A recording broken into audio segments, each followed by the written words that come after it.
Ahlan wa sahlan, ravi de vous retrouver cet après-midi dans notre émission Notre Algérie en direct de Canal Algérie. Quel plaisir de vous retrouver à la veille de Eid al-Fitr ensemble pour notamment faire le point un peu sur la situation dans laquelle nous sommes, notamment le Covid-19, cette pandémie qui touche le monde entier et l'Algérie n'est pas en reste. Comme vous le savez, des préventions, des conseils pratiques également, faire le bilan pour ce mois de Ramadan, le mouvement associatif et tant d'activités qui ont eu lieu tout au long de ce mois de Ramadan et bien avant. Donc nous avons eu un Ramadan très particulier à travers tous les musulmans du monde, pour vous le dire. En Algérie également, nous ne faisons pas exception. À cette occasion, nous avions envie d'avoir aussi des personnes qui sont sur le terrain actuellement. Elles sont sur le terrain bien avant Ramadan, pendant Ramadan et après Ramadan. Et nous avons un représentant de la coordination, cette coordination bénévole d'Algérie qui a fait un travail extraordinaire, une coordination du mouvement associatif également qui a vraiment beaucoup travaillé pratiquement H24 tout au long de ce mois de Ramadan pour veiller aussi, pour soutenir et pour assister les médecins et tout le corps médical. À cette occasion, nous avons avec nous M. Djamaldine Belbaqi qui nous fait l'honneur et le plaisir d'être parmi nous. Merci d'être là, docteur. Merci pour l'invitation. C'est un plaisir de vous recevoir, docteur Belbaqi. Vous êtes chirurgien dentiste. Vous avez rejoint, donc vous êtes membre de cette coordination, une coordination très active avec un nombre important de jeunes et de moins jeunes, des spécialistes de la santé et pas que, puisque vous êtes aussi dans cette belle action de solidarité. Oui, le plaisir partagé. Oui. Donc je dis Sahar Ramadankoum, Inch'Allah Sahar Eidkoum pour tout le monde. Oui. Cette coordination est née pendant la crise, au début de la crise sanitaire. Donc on a vu que les hôpitaux étaient dépassés, parce que c'est vraiment une crise. Donc on a eu l'idée de créer, de rassembler toutes les associations sur Alger. Il y a une dizaine d'associations pour passer à l'aide, venir à l'aide des médecins. Dans un premier temps... En fait, le premier temps, ça a commencé comme ça. C'était assister les médecins, le manque de masques, en moyen de protection. En moyen de protection. Exactement. Donc avec 6 associations, on a contacté des ateliers. Il y a eu confection des tenues de tous les moyens de protection. Oui. On a pratiquement livré à tous les hôpitaux d'Alger et même en dehors d'Alger. Oui, voilà. Alors justement, on revient à ce travail, parce que c'était pas évident. Quand on reçoit une pandémie qui nous tombe sur la tête carrément et par surprise, donc on sait que tout le monde s'est démené et l'État et le mouvement associatif, notamment le mouvement associatif avec un rassemblement de jeunes et de moins jeunes, on essaie de recenser aussi le manque qui existe dans les hôpitaux, aller vers les médecins, les services Covid, donc il fallait se préserver également. Oui, bien sûr. Oui, bien sûr. Ça aussi, c'était aussi une crainte parce que vous êtes braves et courageux, vous êtes aussi des modèles parce qu'il y avait votre vie, vous jouez aussi votre vie, vous avez une famille, des enfants, je vous cite vous, mais c'est l'exemple de toutes ces personnes qui font partie de cette coordination où vous avez donné de votre temps, de votre argent et de votre vie. Oui, bien sûr. Dans une crise sanitaire, de par le monde, tous les systèmes de santé ont presque craqué, parce que tous les hôpitaux en France, aux États-Unis, sont dépassés. Absolument. Donc là, même en Algérie, donc ça va. Nous, on a essayé de cerner les besoins de ces hôpitaux et surtout les services Covid. Oui. On a essayé de les assister et de les accompagner. Et il n'y a pas que nous. Je remercie tous les médecins dentistes, les comptoirs dentaires et les pharmaciens. Oui. Ils ont fait un travail formidable. Il n'y a pas que nous, ils ont fait un travail formidable pour essayer de libérer ces médecins et tout le personnel de santé du stress qui était sur eux et la pression qui était sur eux en face un virus qui était méconnu dans un premier temps. Et puis ce qui était aussi impressionnant, c'est que nos médecins, avec la crainte, etc., mais ils avaient aussi déclaré la guerre au Covid. C'est-à-dire que c'était ça aussi. Il y avait une sorte, tous les médecins que nous recevons, que nous avons reçus, et ils le disaient, on a vraiment déclaré la guerre au Covid avec notre présence, notre détermination, notre patience et le travail fait aussi. Oui, là, ça va de la conscience professionnelle. Oui. Quand on met une blouse blanche, on ne demande ni tes opinions, ni ta religion, mais quelle est ta souffrance. Oui. On est là, on essaye de gérer le patient, quel que soit le... Là, on a perdu beaucoup dans les débuts, beaucoup de nos confrères. Oui, donc Voilà. on va voir ça dans quelques instants. Et on disait, tous ces médecins qui se sont vraiment battus pour être présents, nous savons que certains... on sait que c'est pas toujours évident. Il y a des personnes qui ont peur pour leur famille. Il y a eu une période où il y a eu aussi des médecins qui ont déposé des congés maladie de crainte. D'autres sont restés. Et ça a quand même donné une certaine force, de la bravoure de la part des médecins, des paramédicaux, de tout le personnel de santé. Les médecins ont sacrifié leur famille et leur vie pour essayer de gérer cette début de crise qui était vraiment, on peut dire, compliquée. Hein. Oui.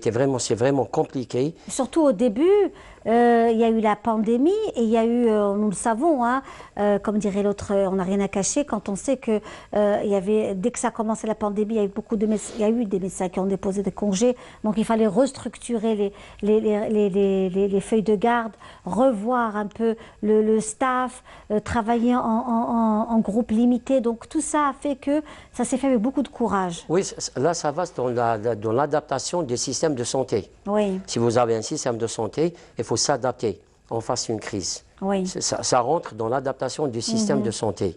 Soit en besoin de matériel humain, en personnes humaines et en équipement. Oui, oui. Voilà. Et donc là, avec vous, justement, Dr Djamaldine Belbaqi, vous disiez que d'abord vous avez commencé par l'hôpital Mustapha. Ça a été le premier point de chute que vous avez, c'était l'hôpital Mustapha, n'est-ce pas? Oui, parce que l'hôpital Mustapha, c'était parmi les premiers. Il y avait beaucoup de services Covid qui ont été ouverts, parce que là, il y avait une vague un peu... Donc là, on a commencé, mais on a eu le contact un peu partout, surtout Bnimsous, il y a Mayou, il y a pas mal, il y a Intaya, il y a Rouiba. Oui. Donc ça a été généralisé. On est en contact avec tous les services. Pour le moment, donc, il y a un peu, ils ont reçu tous les moyens d'eux, mais dès qu'il y a un besoin, on est là. Alors nous allons voir dans quelques instants les photos que vous nous avez aussi proposées et puis aussi voir un peu cette ambiance dans laquelle vous êtes jusqu'à présent, parce qu'il faut dire, hier soir en discutant avec vous, vous étiez sur le point de quitter la maison. Il était quelle heure? 22h, 23h à peu près? Oui. On faisait le point, donc on sent que vous rentrez à quelle heure? Nous, on est à même pas un quart d'heure avant le ftar. Oui. Ça, c'est parce qu'on passe toute la journée, soit pour les préparations des repas, parce que là, on a déjà préparé pour tous les hôpitaux d'Alger. Oui. On a dépassé la barre de 50 000 repas pendant le mois de Ramadan. 50 000 repas. 50 000 repas, oui. Bravo, vraiment. Là, c'est tous les hôpitaux d'Alger. Oui. Les postes, les commissariats de police, la protection civile. Et ces 10 derniers jours, il y a des SDF qui sont réapparus. Oui. Donc on a essayé de les aider au camp. Oui. Avec des repas. Donc voilà, nous voyons justement les photos, l'organisation, la préparation des repas. Et ça se passe où? Ça se fait où? On a quatre endroits. Oui. Cet endroit, c'est Dar Qur'an. Oui. Cheikh Ahmed Tihanou, Allah yarhamou, que je remercie les responsables qui nous ont ouvert les portes pour assurer cette opération. Oui. Voilà. Donc, et donc, ça se passe comment? Qui c'est qui cuisine? Vous mettez tous la main à la pâte? Non, il y a un chef, il y a des gens qui sont sur place. Oui. Il y a toute l'hygiène est stricte. Il y a la distanciation par rapport à la porte de bavette, les gants, toutes les surblouses pour la préparation. On a avec le service d'hygiène le plat témoin, parce que l'ouverture de cette cuisine était soumise à autorisation du wali délégué. Bien sûr. Voilà. Donc il y a le service d'hygiène qui vient tous les jours récupérer les plats témoins. Eh oui. Voilà. Donc là, nous voyons aussi toutes les denrées alimentaires. Ça, c'est la caravane. Oui. On a fait une caravane pendant le mois de Ramadan sur 9 localités en dehors d'Alger. On a été à Bouira, Médéa, Tiaret, Oum el-Bouari, presque 40 tonnes de denrées alimentaires. Bravo. Ça, c'est en dehors d'Alger. En dehors d'Alger. C'est pendant le mois de Ramadan. Et le nombre dans cette coordination, vous êtes combien? La coordination, c'est une coordination. Donc, c'est un groupe, mais c'est-à-dire on a intégré tous les membres des associations. Oui. Et on travaille, on communique, on travaille. On essaye de faire un plan d'action. Et on va essayer de faire un plan d'action parce que c'est une période de crise. La période de crise nous demande une action dans le temps, une action. Il faut agir ce qu'on appelle vite et rapide et bien. Oui. Donc il faut ce qu'on appelle créer une synergie. Voilà, nous voyons aussi d'autres Oui, là c'était hier. Hier, on a fait une opération sur Alger. Il y a eu 86 personnes qui sont dépendants 100%, presque 100%. On a partagé, il y a 86 personnes sur 27 communes sur Alger qui ont bénéficié d'aide. Soit les chaises roulantes, les matelas anti-escar, tout ce qui est tout ce qui est pour l'hygiène corporelle. Pour l'hygiène corporelle. Pour l'hygiène corporelle. Donc, et là, donc, aujourd'hui, comment que vous vivez, c'est-à-dire que l'après-Ramadan, déjà nous avons ces 2 jours où nous allons être confinés, n'est-ce pas? Ce sera un Eid très très particulier, chacun chez soi. On le dit, hein, donc le Ramadan vient chaque année et est-ce que nous serons là? On ne le sait pas. Donc, et il faut rester très très patient et surtout préventif contre le coronavirus et ne pas s'aventurer à aller, ne serait-ce que se déplacer, ne serait-ce qu'à pied, aller rendre visite à des personnes parce que c'est aussi un grand danger. C'est vraiment un danger pour vous et pour tous les membres de la famille, n'est-ce pas, docteur? Oui, bien sûr. Donc là, il faut, dans ce cadre, l'Eid, donc il faut, on peut c'est-à-dire par les moyens technologiques, on peut voir la personne, où on va se partager les vœux à l'Eid. Mais là, pour le moment, le virus, il existe. Et le nombre, on le sait. Donc il est parmi nous. Donc ce qu'il faut faire, il faut rester sur les mêmes règles. Les déplacements, il faut qu'ils seront justifiés. Là, les déplacements justifiés, éviter ce qu'on appelle tous les achats, les lieux où les gens se confinent. Tout ce qui est commerce, etc. Donc il faut que le déplacement soit justifié. Absolument, absolument. Voilà. Justement, à cette occasion, docteur, nous avons aussi toujours des messages de sensibilisation que notre chaîne, bien sûr, Canal Algérie, a monté pour nos amis téléspectateurs en cette période de fête. Hein, donc fêtons Eid al-Fitr différemment et quelques conseils aussi pratiques, on ne cessera de le répéter. Pour mieux juguler l'expansion du coronavirus, le gouvernement a décidé de rendre strictement obligatoire le port des masques dans l'espace public à partir des 2 jours de l'Aïd al-Fitr, période très favorable au regroupement, aux déplacements et au contact direct. Le gouvernement a décidé ce qui suit. Le port du masque est une obligation stricte. Enfreindre cette obligation impérative exposerait les contrevenants à des sanctions légales. L'entrée dans les espaces et autres lieux publics, tels que les marchés couverts, les souks, les cimetières, les parkings et les magasins, etc., est formellement interdite sans port de masque et respect de la distanciation physique. La mise à disposition à grande échelle des masques aux citoyens sera assurée à travers les structures, comités et associations de la société civile. Le gouvernement compte beaucoup sur la vigilance, la conscience et la solidarité de la population en cette phase de mobilisation citoyenne contre l'expansion du coronavirus. Voilà, donc c'est aussi des moyens de sensibilisation. C'est une façon aussi de sensibiliser à nos amis téléspectateurs dans les quatre coins du pays et même ailleurs. Hein, donc, et surtout pour Eid al-Fitr. Et après Eid al-Fitr, parce que à partir du premier jour de Eid al-Fitr, le port du masque sera obligatoire, n'est-ce pas? N'est-ce pas? Alors nous allons prendre aussi un membre de votre coordination, n'est-ce pas?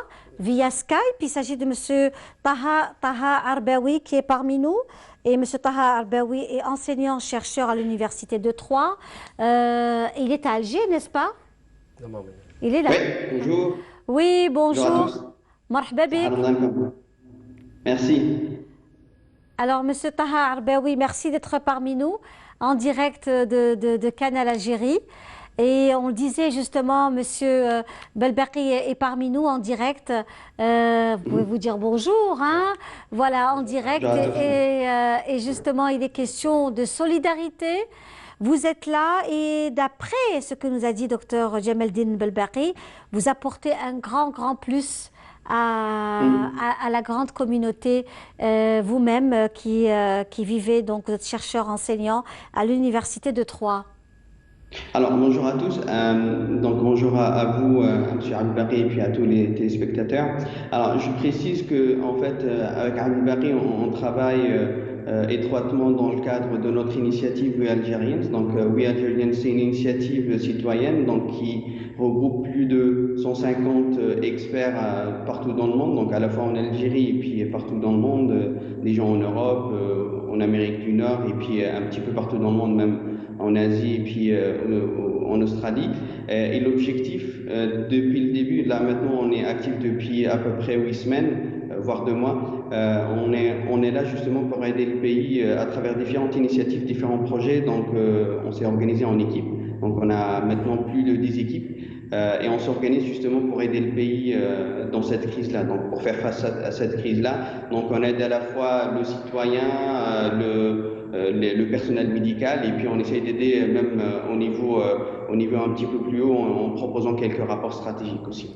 Alors justement, Taha Arbaoui, ça doit être très émouvant pour vous d'être là, d'être présent dans les hôpitaux d'Algérie et d'Alger plus particulièrement. J'imagine que vous vivez ça doublement.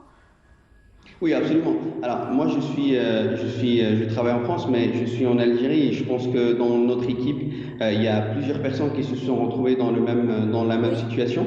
C'est-à-dire qu'on était ici et on a voulu vraiment aider le pays. Et même, il y a des gens qui sont à l'extérieur et qui veulent vraiment être en Algérie, mais ils ont en fait laissé tout leur temps libre et puis même le temps de travail. Parfois, en fait, ils sont en chômage partiel ou ils sont en train de travailler en double temps pour essayer d'aider le pays. Alors, je ne sais pas si je peux développer un petit peu ce qu'on a déjà fait. Donc, on s'est organisé en équipe. On a lancé plusieurs projets. Alors, je vais décrire rapidement les projets pour ne pas prendre beaucoup de temps. On a lancé un projet de prototype de respirateur artificiel qu'on a accompli jusqu'à 90% jusqu'à maintenant. Donc, ce sont des ingénieurs qui sont à la fois en Allemagne, en Algérie et puis en Norvège qui ont établi ce respirateur. Et maintenant, on est dans l'étape justement de lancement de la production de masse. Donc, on a acheté du matériel en Europe et on va l'envoyer justement à travers les consulats et puis aussi DHL. On est en train de voir quels sont les moyens de transport qu'on peut déployer pour ramener du matériel de l'extérieur et puis pour essayer de l'assembler ici en Algérie. On a lancé plusieurs ateliers, donc un atelier qui était à Hydra, en plus ensuite à Draria et on prévoit justement de lancer un troisième ou de la continuité de ces deux-là après l'Eid. On a fabriqué des visières de bout en bout, c'est-à-dire du plastique. On a acheté du plexiglas et on a assemblé tout ça et on a distribué plus de 30 000 masques visières dans plus de 15 wilayas et 70 hôpitaux. On a lancé aussi des projets, des applications avec l'équipe application. On a lancé aussi des initiatives avec l'équipe médicale. On a plus de 50 personnels médicaux et experts médicaux un petit peu dans le monde, à la fois en Algérie et à l'extérieur. On a écrit un rapport justement pour conseiller l'augmentation de dépistage en Algérie qu'on a envoyé aux autorités. On a lancé aussi une équipe éducation pour essayer d'aider aujourd'hui l'enseignement supérieur à traverser justement cette période de transition, essayer de les aider pour les former, les accompagner à utiliser les outils du numérique aujourd'hui pour ne pas avoir un arrêt complet de l'éducation supérieure. Et puis, on voit comment on peut déployer ça avec l'éducation nationale. Donc, on a lancé plein de projets. Peut-être, je vous ai cité les plus importants, mais il y a plein d'autres projets qu'on est en train de lancer et d'essayer d'aider le pays. Oui. Ben écoutez, bravo, bravo. Et alors, c'est quoi votre programme demain? Comment que ça va se passer pour l'Eid dans les hôpitaux, bien sûr? Alors pour l'Aïd, ce qu'on essaye de faire, c'est d'abord d'abord on a lancé une période de sensibilisation. Ça c'est important parce que la sensibilisation c'est vraiment la première étape. C'est-à-dire que si on veut enlever vraiment le stress et puis l'encombrement qu'on a dans les hôpitaux, il faut que les gens se déplacent moins, comme vous l'aviez dit juste avant, justement. Et c'est vraiment la première action qu'il faut faire. C'est-à-dire que c'est aux citoyens d'être actifs, acteurs de cette sensibilisation-là et puis de réduire l'impact de cette crise. Ensuite, ce qu'on essaye de faire, c'est d'aider le personnel avec tous les moyens qu'on peut déployer, avec les masques visières, les bavettes, et on a aussi un plan de voir comment on peut accompagner le pays pour justement la loi qui va sortir et qui imposera les bavettes un petit peu partout pour voir comment essayer de fabriquer ces bavettes-là, lancer des ateliers. On a déjà un atelier Hassim Saoud qui a déjà fabriqué pas mal de bavettes. On travaille avec des gens qui sont à Moustaganem qui fabriquent des bavettes. Et puis on essaiera d'accompagner justement le pays dans ça. Pour l'Aïd, on essaie vraiment d'être au plus près du personnel médical. On est à leur écoute. S'ils ont besoin de quoi que ce soit, ils n'hésitent pas à nous contacter sur notre page We Algerians sur Facebook. Elle est facile à trouver. Et puis on essaiera d'aider avec tout ce qu'on peut. Merci beaucoup, merci pour tout cet exposé concernant notamment vos projets ici en Algérie et notamment comment pouvoir s'en sortir du Covid et préserver aussi la population de ce mal qui sévit à travers le monde entier. Merci beaucoup Taha, merci. J'espère que cette crise elle passera rapidement. On l'espère aussi, on l'espère. Et qu'elle se fasse aussi dans la patience et la sérénité surtout. Ouais, surtout ça. Merci. Merci beaucoup, merci. Voilà, donc c'était notre ami donc Taha Arbaoui qui est aussi donc actif donc avec vous et qui fait pas mal de choses. Vraiment bravo. Franchement, c'est extraordinaire. Actuellement, il fabrique les visières, tout ce qui est protection. Oui. Et donc là, il faut un travail monstre. Et je suis témoin de la distribution parce que moi je me suis engagé avec eux. Je les ai aidés par rapport aux contacts et les besoins dans tous les mêmes hors wilaya. Donc en tout cas, bravo c'était vraiment très Dr rapide. Belbaqi, parce que vraiment vous êtes très engagé. C'est très émouvant de voir comme ça une population à tous les niveaux engagée contre le Covid. Oui, bien sûr, parce que là on ne peut pas rester insensible. Oui. Insensible. Du moment, même si on a les gens, entre parenthèses, inconscients du problème, nous, on ne peut pas rester. Des fois, on ne dort pas. On réfléchit H24 sur là où va l'Algérie. Oui. Quel que soit le système, même l'État, elle a anticipé dans le confinement, elle a vraiment anticipé par rapport à d'autres pays. Oui. Mais quand on voit l'inconscience avec tous ces comportements, donc là, on est dans une situation où on doit être vraiment, on doit sévir et on doit être vraiment, il y aura une rigueur pour passer au déconfinement. C'est ça, donc passer au déconfinement, comment déconfiner comment réussir le déconfinement. Voilà, c'est ça la question qu'on doit poser. Oui. Comment réussir le déconfinement? Alors nous voyons pas mal de photos ici, Dr Belbaqi. Là,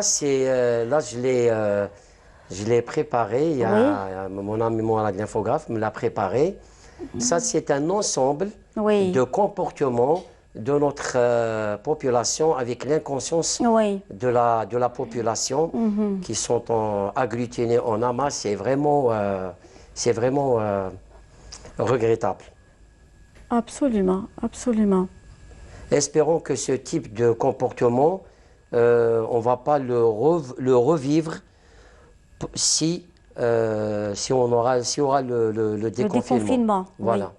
Le déconfinement. Donc il faut c'est-à-dire les achats, ils doivent être vraiment justifiés, espacer les achats. Il ne faut pas trop fréquenter les endroits où il y a les gens s'entassent. Ah oui, ça c'est terrible. Mais il y en a de moins en moins. Parce que s'il y a une personne qui ne porte pas de bavette, tout le monde est exposé. Oui. Malgré que, parce que là, une bavette, qu'on la met le jour, on n'est pas protégé. Si deux personnes mettent les bavettes, avec la distanciation, les deux sont protégés. Tout à fait, tout à fait. Justement, on va revenir aussi à des détails, puisque demain, c'est l'Eid al-Fitr. Encore une fois, nous serons en votre compagnie, amis téléspectateurs, de 15h à 17h, une émission où on va fêter ensemble l'Eid al-Fitr, chacun chez soi, bien entendu, avec la distanciation et surtout beaucoup de conseils. Mais avant cette journée, on avait aussi envie de revenir sur les conseils et surtout sur Salat al-Eid. Salat al-Eid qui est une prière très très particulière qui tient à cœur à tous les musulmans du monde. Et nous avons justement notre ami et collègue Kamel Shekat que l'on salue aujourd'hui. Il revient sur des pratiques, des conseils pratiques autour de la prière de Eid al-Fitr. On l'écoute et on se retrouve.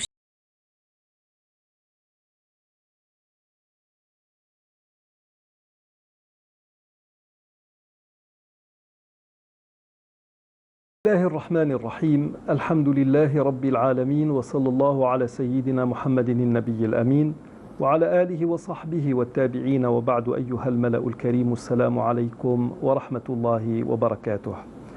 Nous vivons une situation inédite qui a nécessité des mesures inédites allant jusqu'à fermer les hauts lieux saints de l'islam, à savoir la Mecque et la mosquée du prophète sallallahu alayhi wa sallam à Médine. Mais en dépit de cela, et même si nous ne faisons pas ou nous ne pratiquons pas Salat al-Jumu'ah depuis un certain temps, sachez-le bien, pour Salat al-Eid, la prière de l'Aïd, vous pouvez parfaitement faire cela à la maison. Pourquoi? Parce que tout d'abord, point de vue statut légal, la prière de l'Aïd est une prière qui relève de la tradition qui est fortement recommandée.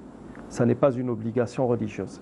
Et puis même quand on la pratique selon la tradition du prophète sallallahu alayhi wa sallam, on ne devrait pas la faire dans la mosquée, mais dans un terrain vague qui regrouperait toutes les mosquées de la localité. Donc, pas de mosquée. D'un autre côté, même quand vous la faites dans une mosquée, si vous assistez à la prière avec l'imam, vous n'êtes pas tenu forcément d'assister à l'oraison que l'imam va faire, khutbat al-Eid. Donc, vous pouvez parfaitement la faire à la maison, en groupe avec tous les membres de la famille ou bien même seul, et il suffit juste de prendre en considération les traditions inhérentes à cette prière, à savoir le nombre de glorifications, takbirat. Il s'agit de dire Allahu Akbar à 7 reprises pour la première génuflexion, raka'a al-oula. Vous dites Allahu Akbar pour takbirat al-ihram, donc la glorification de sacralisation. Ensuite, vous ajoutez 6 autres glorifications en marquant des temps courts d'arrêt entre ces takbirat. Et puis pour la deuxième génuflexion, au moment même où vous vous levez, vous dites Allahu Akbar quand vous quittez le sol pour vous mettre en position debout, ça vous fait une takbira, vous y ajoutez 5 autres. Donc à la première, 7 takbirat, 7 glorifications avec takbirat al-ihram. À la seconde génuflexion, 6 glorifications avec celle par laquelle vous vous levez. Pour le reste, vous lisez, les hommes lisent à voix haute. On peut lire après Surat al-Fatiha, Surat al-A'la, qui est Sabbih ou bien al-Ghashiyah, comme le faisait le messager de Dieu, alayhi salatu salam. La tradition rapporte aussi qu'il lisait Surat al-Duha. Si vous ne connaissez pas ces sourates, vous lisez ce que vous récitez par cœur. Qul huwallahu ahad, qul a'udhu bi rabbil falaq suffirait amplement. Ensuite, vous avez avant la prière, il est bon, à partir, on va dire, du lever du soleil, d'évoquer Dieu. Tsbih, là, la chose est ouverte. Subhanallah, alhamdulillah, la ilaha illallah, Allahu akbar, à voix haute. Et ça s'arrête au moment de la prière. Autre point très important, nous sommes tenus de nous confiner pour ne pas propager la maladie. Sachez que s'il est de tradition d'aller rendre visite à ses proches, ou comme certains le font, et c'est une tradition qui n'a rien à voir avec l'Aïd, c'est une coutume qui consiste à aller, par exemple, visiter les temples, sachez bien que si le fait d'aller rendre visite à ses proches est une tradition tout aussi recommandée, à l'heure actuelle, il s'agit d'une interdiction. Vous n'avez pas le droit de le faire, eu égard à la préservation de la vie. Donc, comme vous le voyez, vous êtes l'essentiel est que pendant cet Aïd, Rabbi subhanahu wa ta'ala est toujours là, sa miséricorde est toujours là, vivez votre Aïd le plus normalement du monde, chez vous, avec les vôtres, والله سبحانه وتعالى يتقبل منا ومنكم وصحة عيدكم وكل عام وأنتم بخير إن شاء الله. Merci beaucoup, cher ami. Merci beaucoup à Kamel Shekat, notre cher ami et collègue que je salue aujourd'hui, à qui je souhaite une très bonne fête de Eid al-Fitr. Voilà, nous sommes en direct de Canal Algérie.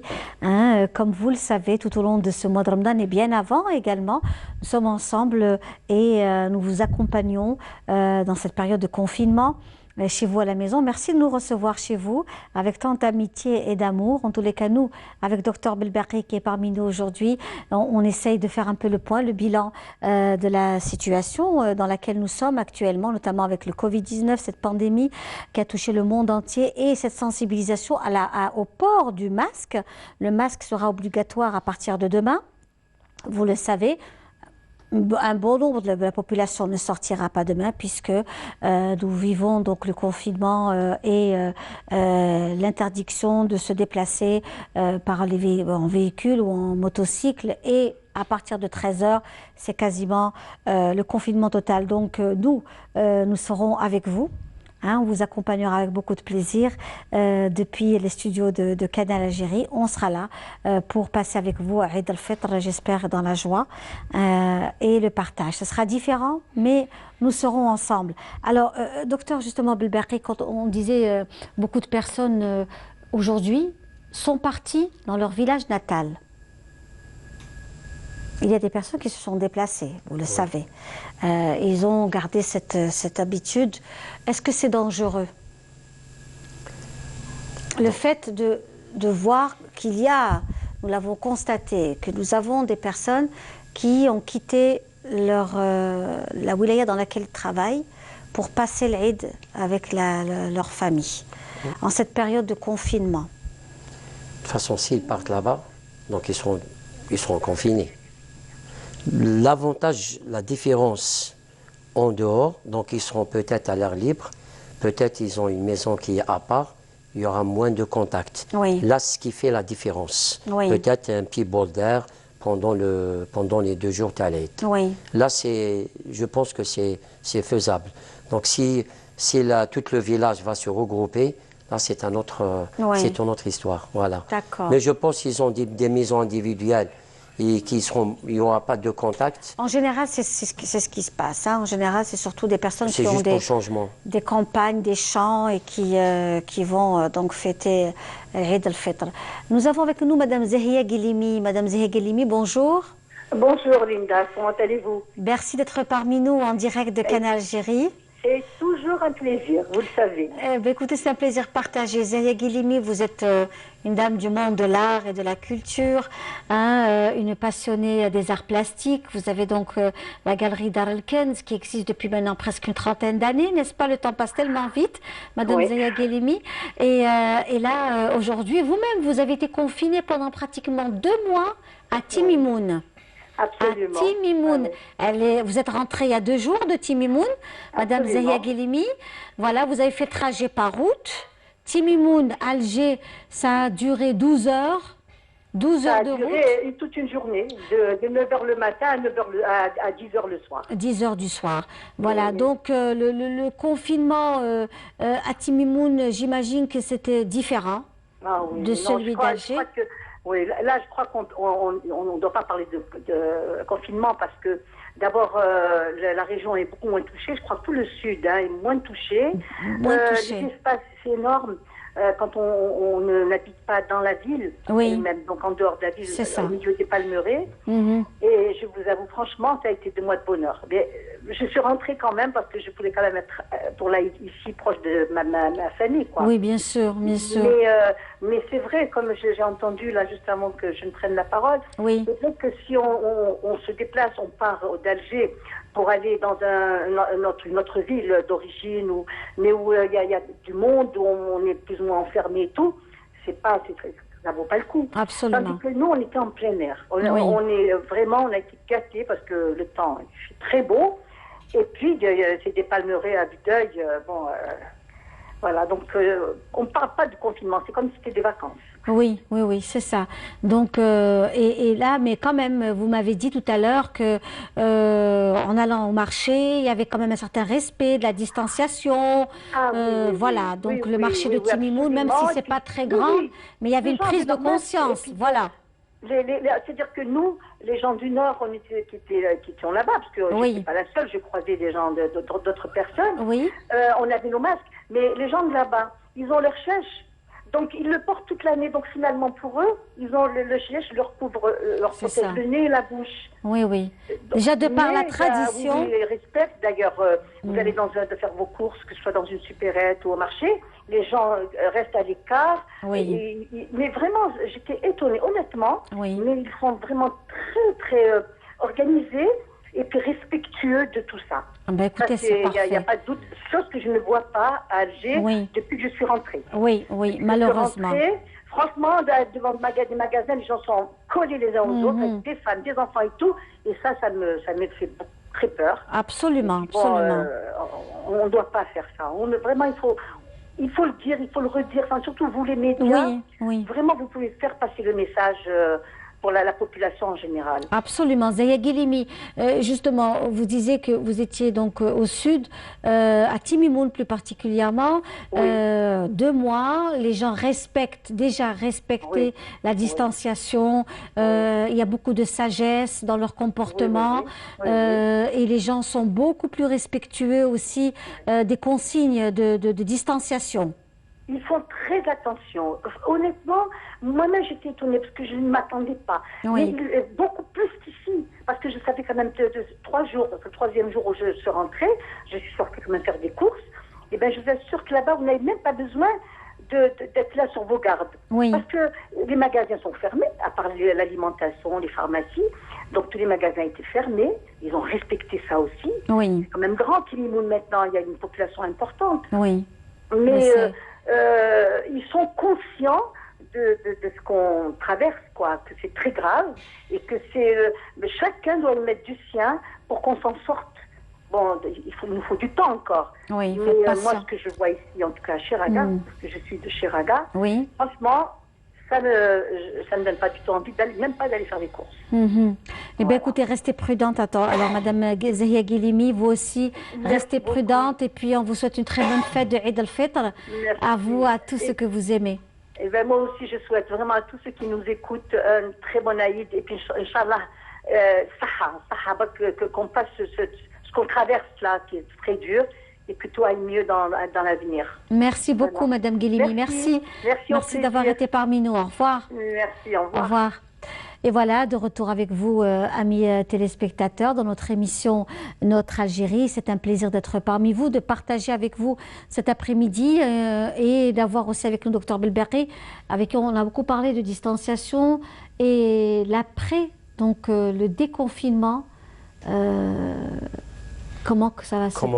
Comment réussir un déconfinement? C'est ça. Exactement. C'est-à-dire qu'il faut prendre les leçons du confinement. Oui. On a vu les photos, aucun respect, une inconscience totale. Oui. Donc ce qu'il faut faire, il faut créer un environnement pour réussir ce déconfinement. L'environnement, c'est la loi. Il y a eu le port de masque qui est obligatoire. Là, on demande par rapport au foyer, là où il y a des foyers, vraiment foyers, c'est les marchés. Oui. Les présidents d'APC doivent prendre de responsabilité de libérer tous les espaces squattés par les commerçants afin que les gens puissent circuler librement.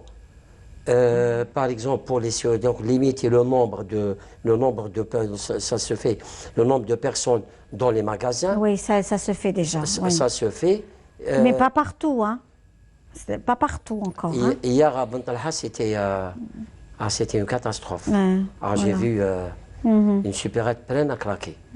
Ça fait mal au cœur. Bien sûr, mais bien sûr, Alors, nous allons justement prendre un appel de Tizi Ouzou, cette fois-ci, la directrice de la culture au niveau de la wilaya de Tizi Ouzou, Madame Nabila Goumeziane, par téléphone. Elle est parmi nous. Bonjour, Madame. Bonjour. Nabila Goumeziane. Bonjour Madame Tendelavi, bonjour Linda, bonjour tous ceux qui nous regardent en ce moment sur Canal Algérie. C'est un plaisir de vous recevoir, Nabila Gouméziane, vous êtes directrice de la culture au niveau de la wilaya Tizi Ouzou. La veille de l'Eid, Eid al-Fitr, est-ce que... déjà, nous avons eu l'information sur Tizi Ouzou que les gens étaient très bien organisés. La population de Tizi Ouzou très bien organisée. Je ne parle pas des villages, parce que les villages, c'est le top. Ils sont superbement bien organisés. Personne ne rentre et personne ne sort. Il y a une discipline pour les achats. Il y a le recours au Tedjumat, donc et de tous les rituels traditionnels de la Kabylie sont mis en avant et c'est très bien. Et qu'en est-il de Tizi Ouzou, Madame Gouméziane? Oui, merci beaucoup Linda pour l'invitation, pour l'appel. Ça me permet de vous souhaiter une bonne fin de Ramadan. Merci et puis, beaucoup. Le meilleur vœu pour l'Aïd. Merci. Alors, comme vous venez de le dire, c'est vrai que pendant cette pandémie, la wilaya Tizi Ouzou a été... c'est bien organisé. La wilaya... pour la dire les villages ont une organisation très particulière dans une structure sociale qui permet justement de sensibiliser assez donc la population et puis de veiller à l'application stricte des gestes préventifs contre le Covid-19. Oui. Donc, plusieurs campagnes de solidarité, bien entendu, donc en étroite collaboration avec le tissu associatif. Oui. Donc les Kchafa aussi ont joué un rôle prépondérant. Donc toutes les autorités étaient mobilisées pour justement sensibiliser la population, mais également apporter tout le soutien pour les familles démunies, les familles en difficulté. Oui. Et hier, donc il y a eu une campagne de distribution de masques et de bavettes. Comme vous le savez, donc à partir de demain, le masque devient obligatoire. Donc il y a eu une campagne de sensibilisation aussi à travers donc les supermarchés de la wilaya de Tizi Ouzou et au niveau des villages. Oui, très bien. En tous les cas, c'était juste pour avoir des nouvelles donc, de vous et de la wilaya Tizi Ouzou concernant le confinement et comment est-ce qu'on respecte ou pas. Mais nous avions déjà eu de bons échos concernant Tizi Ouzou. En tout cas, merci beaucoup Nabila Gouméziane. Merci d'avoir été parmi nous aujourd'hui en direct de Canal Algérie. Merci Linda, merci à vous, merci à toute l'équipe de Canal Algérie. Vous aussi, vous avez été au rendez-vous durant ce confinement. Nous avons bien suivi les programmes sur Canal Algérie. Oui. Nous vous remercions parce que c'est vrai que le confinement n'est pas toujours facile pour les familles algériennes, mais donc la télévision a joué un grand rôle pour l'apaisement justement de ce confinement et nous aussi, autant que secteur de la culture, nous avons essayé d'être au rendez-vous via les plateformes numériques. C'est ça. Donc je vous souhaite vraiment une très bonne fête de l'Aïd. Merci beaucoup, Sahaïdak. Selmek, merci. Et à bientôt. Merci. Mes meilleurs voeux à tous ceux qui nous suivent à travers Canal Algérie. À bientôt, Nabila Gouméziane. Merci d'avoir été parmi nous depuis Tizi Ouzou. Merci. Et Sahaïdak. Merci beaucoup. Au revoir. Au revoir. Voilà, donc on reste aussi dans les événements et les préparatifs de Eid al-Fitr. Donc c'est une fête que l'on prépare. Bon, cette année, on l'a dit, c'est avec des couleurs pastel. C'est beaucoup plus soft que d'habitude. C'est vrai qu'on voit beaucoup de personnes, comme le disait, agglutinées sur des camionnettes pour acheter les légumes, etc., de peur d'avoir toute la semaine. La semaine où les boutiques seront fermées, l'après-Eid. Donc les gens font leur ravitaillement, mais souvent ça se fait aussi dans un relâchement total, dans une certaine indiscipline. Mais là, nous allons voir ce reportage autour des préparatifs de la fête de Eid al-Fitr et on se retrouve juste après. Après de 48 heures de la fête de l'Aïd, les Algériens font leurs emplettes. Mais en cette période de confinement, les vêtements ne sont plus une priorité. Les familles algériennes se focalisent sur les gâteaux. J'ai commandé le fel, mais le cœur n'y est pas. Même si vous ne faites pas, même si ceux qui ne savent pas faire, il faut y de la avec le... Mais on fait. Cet Aïd est différent, mais on essaye quand même de faire plaisir aux enfants. Autant s'abstenir. Voilà exactement ce que je ressens. S'abstenir des visites et des gâteaux. De faire des gâteaux parce qu'en réalité, personne ne vient vous rendre visite. Si pour certains, la conjoncture n'impose pas la confection de gâteaux, pour d'autres, cette tradition reste sacrée. C'est le cas de Nabila, la pâtissière à qui nous avons rendu visite. Elle nous a exposé ses précieuses gourmandises. Ils ne sont pas branchés gâteaux, mais ça n'empêche que, c'est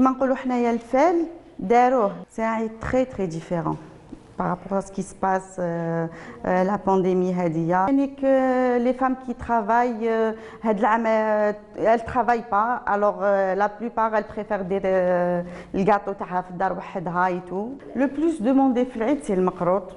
Voilà, c'est le makrout traditionnel, c'est un makrout revisité. Beaucoup plus tcharek l'ariane, krikat, les trop demandés, et beaucoup plus les sablés pour les enfants. Une tradition de l'Aïd qui se maintient contre vents et marées. La préparation de gâteaux se fait toujours et les plus jeunes s'en donnent à cœur joie. Voilà, on disait justement que cette année, la présence des gâteaux sera moins importante que les années précédentes. Ou alors, c'est aussi parce que les femmes sont à la maison et donc elles ont recours aussi à toutes les recettes sur YouTube qui font fureur cette année, notamment le pain, la galette, beaucoup de plats et aussi les gâteaux traditionnels, les desserts. Jusqu'à Zlebiya, le qalbelouz, beaucoup de choses, tout a été fait à la maison. D'après ce qu'on voit sur les réseaux sociaux, ils ont tout fait. Oui. Tous les gâteaux, les plats, tout a été préparé. Absolument, donc, à la maison. C'est de l'auto-formation. Bien sûr. Donc ça, c'est les bienfaits du confinement. Il y a moins de gaspillage. Tout à fait. Il y a moins de gaspillage. Donc et puis vous savez, il n'y a pas eu beaucoup de plats festifs cette année. C'est-à-dire que les gens vont au marché pour acheter ce qu'il leur faut et rentrer parce qu'ils avaient aussi peur. Il y a une crainte, il y a une sensibilisation. C'est pas comme les autres années, on va aller ramener le lait de je ne sais pas de quelle région, on va ramener ça de telle région, on va aller à Boufarek pour la Zlebiya, on va faire le marché de Blida. Donc tout ça n'a pas eu lieu cette année et les gens ont quand même limité leur oui. plats. Et il faut dire aussi que beaucoup de personnes ne travaillent pas, donc le budget n'est pas le même. N'est-ce pas, docteur? Oui, le budget n'est pas le même. Moi, il est en deçà les personnes qui ont été obligées, condamnées à rester chez eux, l'impact du comportement des personnes. Donc, il y a la prolongation du confinement. Oui. Ils ont condamné, ils ont pénalisé des personnes qui ont leur gain journalier. Oui, oui. Donc là, l'impact socio-économique commence à se sentir. C'est clair. Ce qui fait Il y a eu la réouverture des boutiques et même pas 72 heures, 48 heures après, tout a été refermé par le relâchement total. Le relâchement total, moi j'ai mon expérience personnelle. Oui, oui. J'ai fait le tour des coiffeurs. Oui. Je crois trois coiffeurs. Oui. C'était la catastrophe. Oui, oui. Sans bavette, sans gants, oui. La main sur le visage. Mais c'était vraiment là. Heureusement qu'ils ont mis 3 jours, ils ont refermé. Tout de suite après. Donc là aussi, quand on veut, ils avaient fait un appel pour réouvrir, disant qu'il y avait un souci économique, mais leur ouverture a été quelque chose de très dur. Il faut ce qu'on appelle des conditions d'exercice par rapport à chaque activité. Mm-hmm. Le coiffeur, il a une activité, c'est vraiment compliqué. Là, je lance, j'ai été au ministère du Commerce, j'étais reçu par un des conseillers, et on a essayé d'établir ce qu'il faut pour un coiffeur. D'accord. Donc là, il faut tout revoir pour les coiffeurs. Oui. C'est vraiment, c'est l'hygiène et il y a un impact sur la santé publique c'est clair. de la population. Bien surtout sûr. Avec tout ce qui est avec l'avènement de cette pandémie. Oui. Alors, nous allons prendre un appel cette fois-ci. Nous allons retrouver M. Abdelkader Ben Damesh qui est parmi nous. Et c'est un plaisir de l'avoir parmi nous. Bonjour, M. Ben Damesh. Bonjour, et puis bonjour à tous les spectateurs et aussi à téléspectateurs et aussi à votre invité.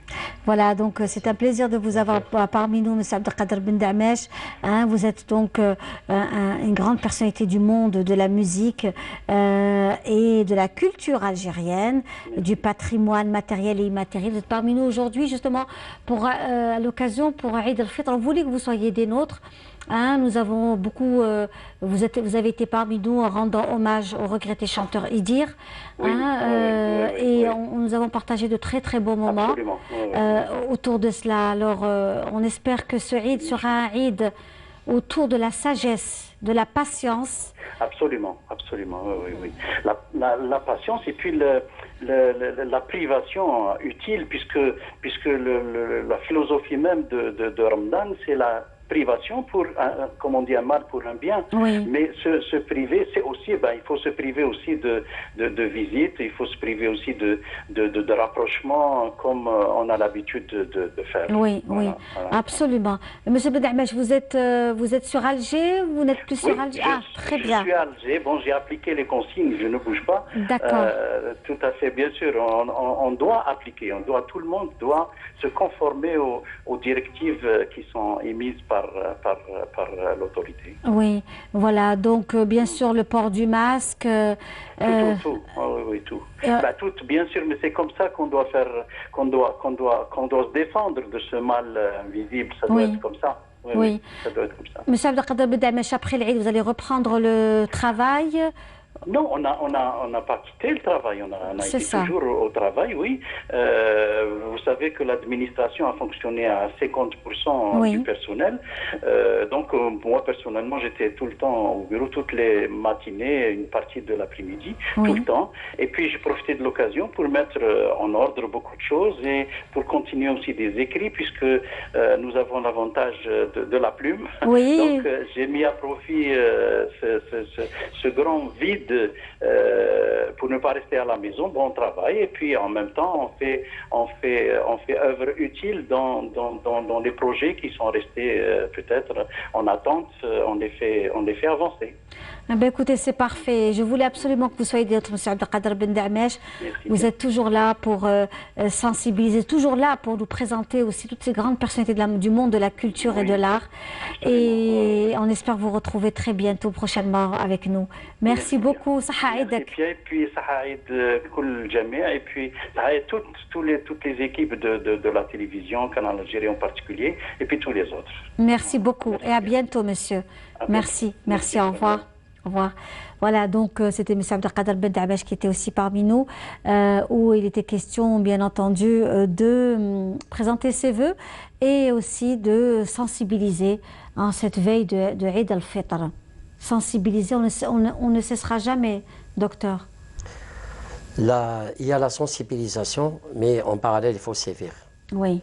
Parce que s'il y a 10% qui sèment la pagaille, et tout le monde paiera. Oui. Là, il s'agit de la santé de la population. Oui. Il faut qu'on soit clair. Bien sûr. Parce qu'il y a ce que moi j'appelle, il y a la promotion du 12 mars. C'est les familles qui se sont confinées quand ils ont fermé les écoles. L'État a procédé à la fermeture des établissements scolaires. Il y a des familles qui ont respecté jusqu'à aujourd'hui. Et là, ils sont condamnés à encore rester Nous savons confinés. qu'il y a des familles qui ne sont pas sorties de chez eux depuis très très très longtemps. Depuis, je vous dis, il y a la promotion, moi je l'appelle promotion 12 mars. Et là, je lance un appel pour ces personnes qui sortent à n'importe quel moment. Hier, j'ai vu une famille qui ont des myopathes. Il y a 3 jeunes filles avec des chaises roulantes, avec des respirateurs. C'est des personnes qui sont confinées à vie. Je me pose la question, 2 mois, on peut pas 2 mois, 3 mois, on ne peut pas même pas patienter. Ça, c'est vraiment... Oui, je sais que ça vous a beaucoup ému, docteur. Hier, en discutant, vous m'avez dit vraiment, j'ai pleuré quand j'ai vu ces personnes. Je me suis dit, nous, on n'est pas capable d'être patient 1 mois, 2 mois, 3 mois, et encore, parce qu'il y a quand même des gens qui sortent et qui se déplacent un peu.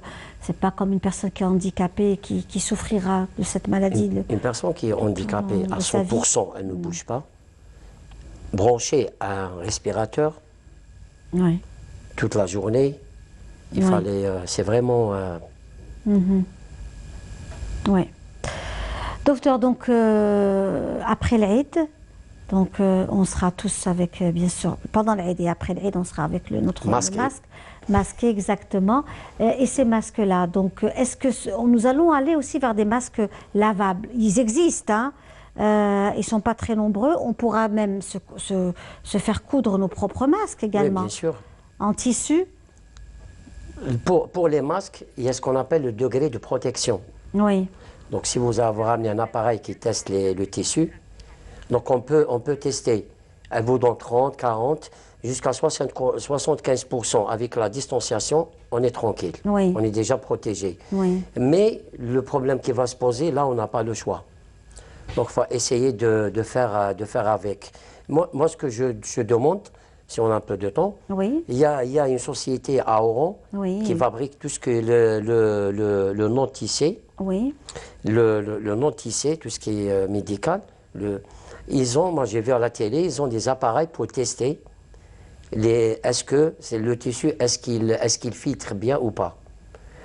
Donc si cette société est à l'écoute, qu'ils prennent des échantillons de tissu qui existent sur le marché, ils essayent de créer un modèle de tissu pour que tout le monde puisse le préparer et on sera en sécurité. Absolument. Préparer d'une façon aveugle un masque en tissu, on ne sait pas si on est protégé à 30, à 40, à 20%. Oui. Donc on ne le sait pas. Tout à fait. Ça filtre bien. C'est ce qu'on disait, mais bon, le fait d'avoir déjà un masque, de se préserver, que l'autre a aussi un masque, c'est quand même important. Oui, mais si le masque est préparé à la maison, mais on ne connaît pas l'effet de filtre de ce masque en tissu... Mais si on respecte la distanciation... Il faut compenser par la distanciation. Voilà, c'est ça, c'est ce que je voulais vous dire. 1 mètre, c'est insuffisant dans ce cas-là. Il faut passer jusqu'à 1,50 m pour au moins être vraiment en sécurité. D'accord. Eh bien, on arrive pratiquement à la fin de notre émission, hein, Dr Belbaqi. Mais avant cela, je voulais avoir votre message, le message que vous transmettez à tous nos amis téléspectateurs qui nous suivent aujourd'hui pour Eid al-Fitr notamment, pour l'après-Eid, parce que on va se retrouver, il y aura une autre ambiance, l'Eid a un peu calmé les esprits, l'après-Eid... Donc, c'est aussi, il y a une ambiance de saison estivale qui s'installe également. Comment peut-on aujourd'hui se prémunir de tout ce qu'on pourrait avoir comme contamination? Là, pour l'après-Eid, moi je conseille aux gens de faire des sorties, mais c'est des sorties qui sont des sorties à part, prendre de l'air et revenir. Éviter les endroits où il y a beaucoup de contacts.